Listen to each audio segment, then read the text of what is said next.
desmontando a Einstein, y montándolo de nuevo. Experimentos recientes apoyan la existencia de un extraño efecto cuántico que el físico alemán descartó y calificó de truculento. Todo ser humano con uso de razón sabe que una manzana desprendida de un árbol caerá al suelo. Pero hasta que a Isaac Newton le dio por fijarse en ello, una anécdota cierta, según escribió en 1752 su amigo y biógrafo William Stukeley, la única ley que podía predecir la caída de la manzana era la de la experiencia. Newton formuló la ley de la gravitación universal, y pese a ello se confesó incapaz de comprender cómo funcionaba, que un cuerpo pueda actuar sobre otro a distancia a través de un vacío, sin la mediación de nada más. Es para mí un absurdo tan grande que no creo que ningún hombre que tenga facultades mentales competentes en materia filosófica pueda jamás caer en ello, escribió. La solución a la perplejidad de Newton vendría de la mente de otro genio, Albert Einstein. En la teoría general de la relatividad, de la que ahora se cumplen 100 años, el alemán vinculó las 3 dimensiones espaciales y el tiempo a través de una especie de tejido invisible de la realidad. La masa deforma este lienzo del mismo modo que un peso crea una depresión en el centro de una cama elástica. Si colocamos una canica en el borde, rodará. ¿No hay una acción a distancia instantánea? Sino que el peso y la canica están unidos por algo, la cama elástica. Sin embargo, la cuestión de la acción a distancia aún podría complicarse más. Fue el propio Einstein, junto a otros 2 físicos, quien en 1935 planteó un problema que desde entonces se conoce como paradoja Einstein-Podolsky-Rosen, EPR. 2 partículas, por ejemplo 2 fotones, pueden comportarse como 2 mitades de una misma cosa, de modo que cada una sabe instantáneamente lo que le sucede a la otra a pesar de encontrarse aparentemente separadas en el espacio. Como Newton, Einstein se mostraba asombrado ante lo que calificó como truculenta acción a distancia. El físico alemán y sus colegas proponían que la mecánica cuántica estaba incompleta, y que debían existir variables ocultas que mantenían el sistema como un todo en un entorno de realismo local, según la visión aceptada por entonces. Esta idea equivalía a pensar que los fotones llevaban impresa una especie de programación previa que los obligaba a comportarse de aquel modo sin que existiera ninguna comunicación a distancia.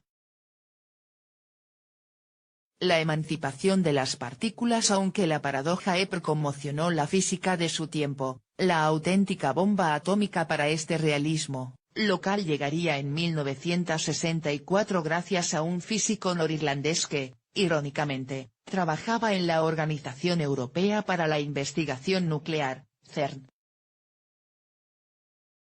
John Stuart Bell vino a decir que ninguna teoría de variables locales podía explicar el entrelazamiento cuántico, como se denominó el fenómeno de las partículas separadas pero unidas por sus propiedades.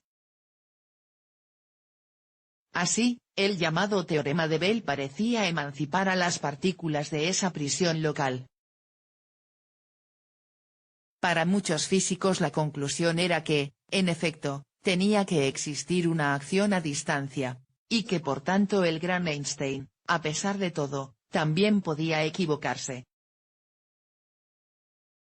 El teorema de Bell no zanjó la cuestión, pero sí impulsó un vigoroso esfuerzo destinado a desentrañar la presunta acción a distancia. Desde entonces han sido muchos los físicos que han probado el entrelazamiento en experimentos cada vez más completos y precisos. ¿Y cuál es el veredicto? Ha quedado claro que cualquier teoría del tipo que a Einstein le habría gustado fracasa, al describir nuestros resultados experimentales, sentencia para el español Ronald Hanson, de la Universidad Tecnológica de Delft, Holanda. Hanson dirige un equipo de investigación que ha trabajado intensamente en experimentos de entrelazamiento destinados a evaluar la llamada no localidad. Para ello, ¿qué mejor que separar las partículas de modo que sea imposible cualquier acción local, por ejemplo, poniendo entre ellas varios edificios de la universidad? El holandés ha ampliado esta distancia desde los 700 metros de experimentos anteriores hasta más de 1 kilómetro de separación.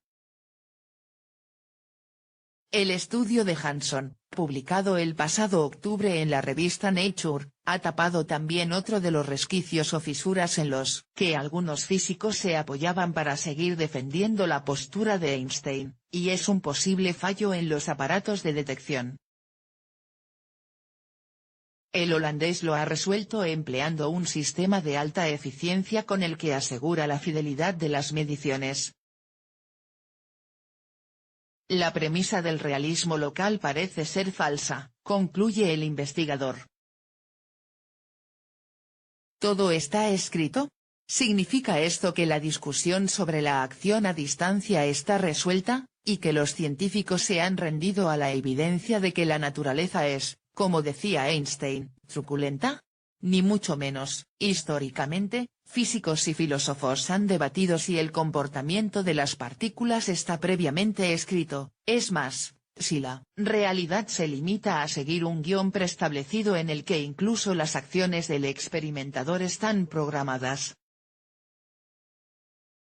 Este llamado superdeterminismo no goza de muchos adeptos, pero algunos físicos postulan que no es necesario llegar a tal extremo. Las partículas generadas para un experimento, aún podrían recordar que hace solo unos cuantos nanosegundos estaban unidas, y retener una cierta programación coordinada entre ellas que explique los resultados experimentales. Para eliminar esta objeción, el investigador del Instituto Tecnológico de Massachusetts David Kaiser se propone llevar a cabo un experimento de proporciones épicas, testar el entrelazamiento cuántico con fotones recogidos de fuentes cósmicas muy distantes, como cuásares en regiones opuestas del universo. De este modo se analizarán partículas que han estado separadas durante miles de millones de años. Imposible pensar que una programación previa pueda durar tanto tiempo. Pero si el determinismo parece contrario a la intuición, es solo porque el mundo de lo infinitamente pequeño sigue sus propias reglas. Otro ejemplo. ¿Qué hay de la posibilidad de que causas futuras puedan provocar efectos en el pasado? Esta es la crítica que plantean el filósofo australiano, Hugo Price, del Trinity College de Cambridge, Reino Unido, y el físico Ken Gordon, de la Universidad Estatal de San José en California, Estados Unidos. Ambos han elaborado un estudio teórico, aún sin publicar, en el que defienden la retrocausalidad como solución al experimento de Hanson. La retrocausalidad evita la acción a distancia utilizando el hecho de que x, la medición de una partícula, y el efecto sobre la otra, están conectados por un camino continuo a través del pasado, resume Price a El Español. El filósofo ilustra el fenómeno como una trayectoria espacio-temporal en forma de V, cuyo vértice es el momento en que esas partículas estaban juntas antes de separarse.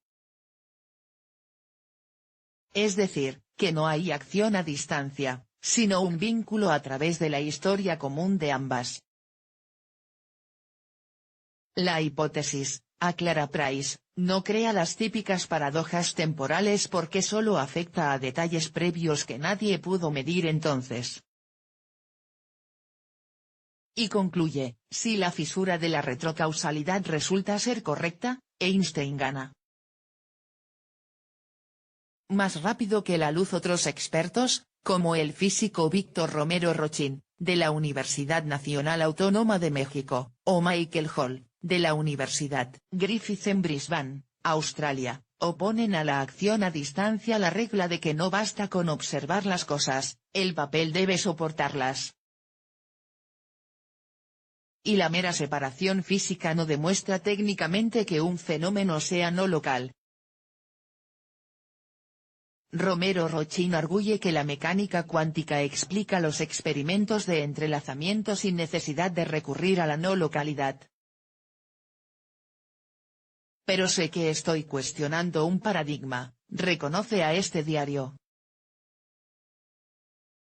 Hall advierte además de que no se puede descartar una dependencia de las mediciones, es decir, un sesgo de los aparatos. Solo se requiere una pequeña influencia para explicar los resultados de Hanson sin necesitar la no localidad, señala Hall a El Español. Esta argumentación de Hall se traduce en algo que justifica por qué todo esto va más allá de un debate entre académicos. La criptografía cuántica, una técnica de gran futuro en el campo de la seguridad informática, se basa en el entrelazamiento. Si existiera alguna dependencia mutua entre las medidas, apunta Hall, un intruso podría romper el código, o un proveedor no confiable podría incorporar un efecto pequeño y sutil para seleccionar mediciones en la generación de números aleatorios. En resumen, el determinismo podría ofrecer una ganzúa a los hackers de la computación cuántica. Pero además de sus aplicaciones reales, la acción a distancia tiene una jugosa implicación en la ciencia popular. Si dos partículas pueden comunicarse al instante, ¿dónde queda el más famoso y universal de los límites de velocidad, el de la luz? Es inevitable fantasear con la idea de recorrer el universo a velocidades impensables o, como mínimo, conectarnos con civilizaciones alienígenas dispersas por el cosmos. Por desgracia, en este caso la unanimidad de los físicos nos desinfla la fantasía, acción a distancia o no. La comunicación más rápida que la luz, superluminal, sigue siendo tan inviable como lo ha sido siempre. La clave está, una vez más, en que el mundo cuántico se rige por normas diferentes a las de nuestra experiencia cotidiana. Aunque exista lo que Hanson llama influencias causales superluminales, esto no implica una comunicación más rápida que la luz, aclara el investigador. Una cosa es que una partícula sepa cuándo se está actuando sobre su gemela, otra muy diferente es que el experimentador pueda también saberlo para convertir esa información en un mensaje. Para que este observador conozca exactamente cuándo se produce el fenómeno, debería ser informado del momento preciso por otro medio más clásico, digamos, el teléfono. Y es bien sabido que una llamada telefónica no viaja más rápido que la luz. Al menos en este aspecto, Einstein sigue teniendo razón.